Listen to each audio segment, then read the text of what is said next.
start over there. Yes, if you were to write a book called Socialism in the 21st Century, would there be anything else you'd put in that book besides what you've said tonight?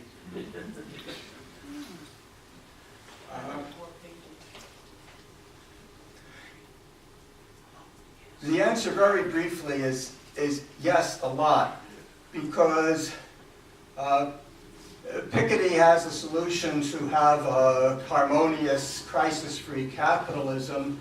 I'm down with most of his proposals and those of his allies to work in that direction, but I think ultimately we need to change the system and have a socialist system, which means, amongst other things, not so much a question of who taxes who or who owns what factory, but what class has political power. I would not right now, however, write such a book because I don't have enough of the answers, but I am inspired by the efforts going on, particularly in Latin America, in Venezuela, in Bolivia, to a lesser extent in other countries, to build what they term socialism for the 21st century. And I think the lessons that we could learn from past efforts to build socialism in both developed and developing countries will be very useful to solving these problems. But I don't have the answers, and Piketty doesn't even address them. Okay. Yes. What happened in 1980 to cause this inequality to start? You referenced 1980 several times, like it was the start of, and I just don't know, so. Sure. Well, Piketty uses that date.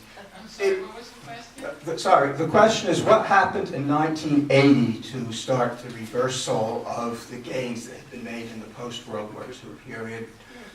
He mentions 1973. Correction. 1973 is the date that he uses. I stand corrected. I think he mentions 1980 in some context as well, but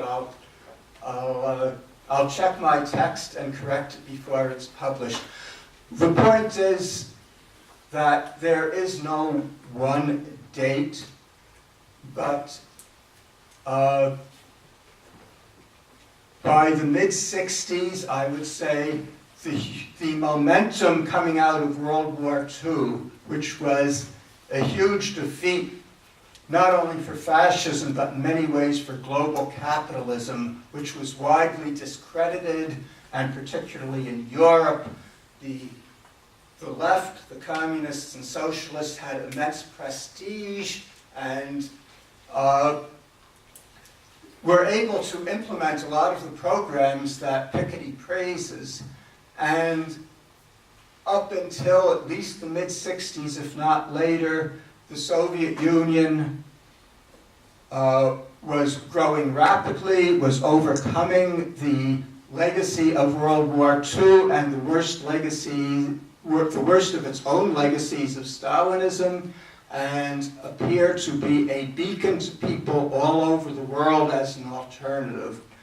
So I regard the 1970s as a transition period where the capitalist class, not only in the United States but globally, reconsolidated itself, went on a counter-offensive, so that while the early 70s saw the victory of the Vietnamese struggle against American imperialism, although at tremendous cost, it also saw in 1973 the defeat of the move towards socialism in Chile and the beginning of a period of right-wing fascist-like military dictatorships on that continent.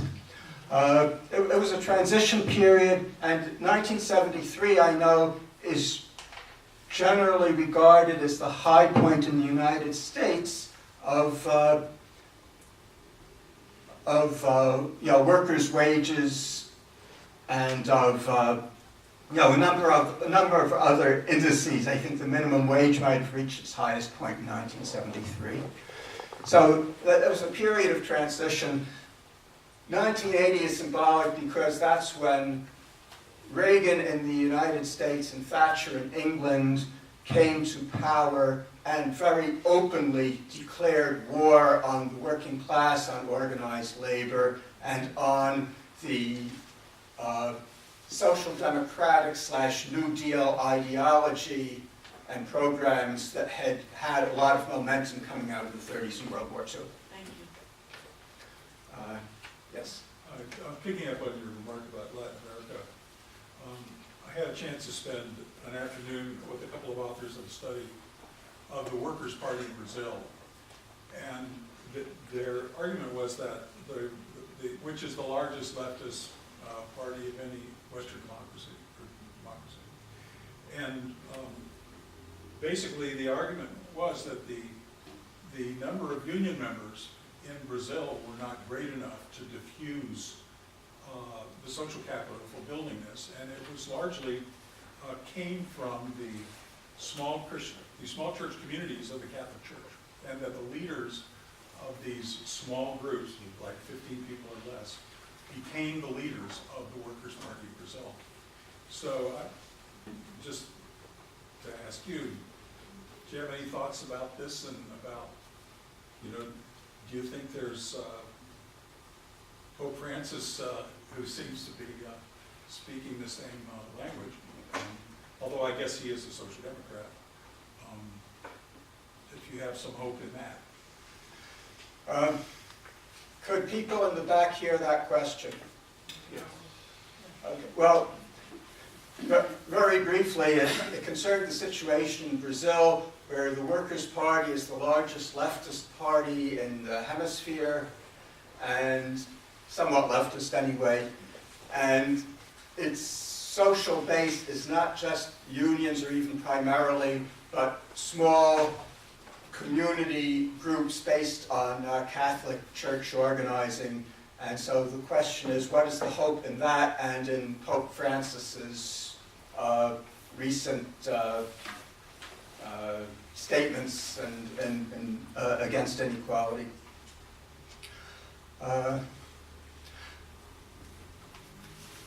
I'm not much of an expert on Brazil, but the Catholic Church and other faith communities have and can at times play an extremely important role as an ally in popular struggles.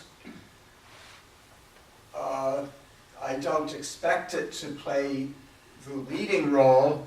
I like a lot of things that Pope Francis said, although I haven't, studied his stuff in detail.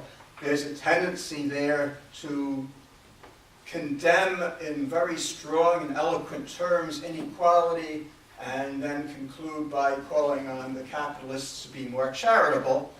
I'm happy to have the capitalists be more charitable, but I'm not holding my breath. They're going to be more charitable when we force them to be.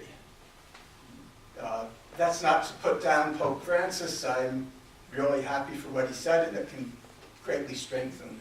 I mean, actually, he has said more strongly than that, that an economic system which does not provide a good, financial basis for every person on earth and to raise their children is useless. Yeah, I think that's great. And if he would like, if you lived in this country and wanted to join the Communist Party, I wouldn't stand in his way. In back there. Yeah, you repeated the claim of the Obama campaign that Mitt Romney paid less in taxes than middle-class Americans. And I personally just found this curious because you say you're an economist, and I would think that an economist should know that there's a difference between income tax and capital gains tax, and that Mitt Romney paid income tax and then invested the money and paid capital gains tax. So it's not really a fair comparison. And I was just wondering if you thought that, a discussion of inequality, which is certainly an important issue in this country should be grounded in facts or left-wing propaganda. Qualify for financial aid, to which leads me to conclude that over 50%, which means the median Yale undergraduate student, comes from a family that somehow, possibly with a lot of struggling, no question about that, but is somehow capable of coming up with, what is it, $50,000, $60,000 a year to send their kid to Yale, and God help them if they have 2 or 3 kids in college, which is in excess of the median total income of a typical New Haven family. So anyway, I know a lot of Yale students, both graduate and undergraduate, who are wonderful people and very committed, and after all, the longtime head of Local 35 at Yale, who went on to become one of the most progressive leaders of a major American union, was a Yale undergraduate and got his start from here. Okay, one last thing that I wanted to mention. I mentioned all this stuff. I want to particularly mention this DVD, Inequality for All by Robert Wright. If you're not up to wading through a thick book,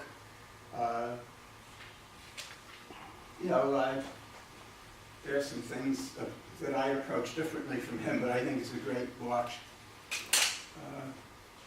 Let's see. Okay, last question, then we'll break. I have 2 questions. Excuse me. What do you make out of the political relationship between Piketty and the Socialist Party of France?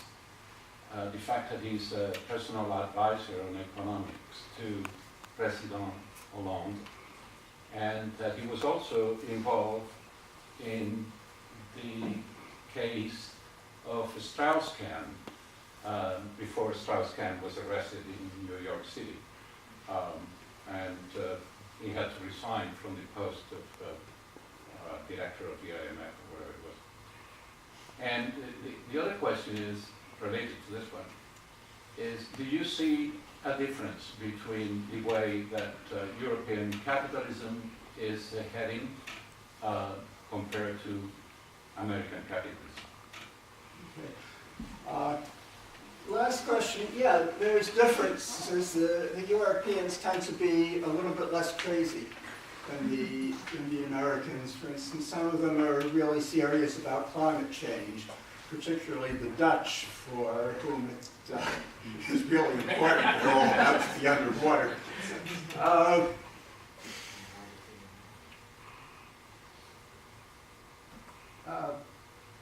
And regarding Piketty and the Socialist Party, I didn't know he had anything to do with that guy from the IMF who had those problems in New York. And I don't really make anything particular of Piketty's political relation with the Socialist Party. It's not terribly surprising to me, but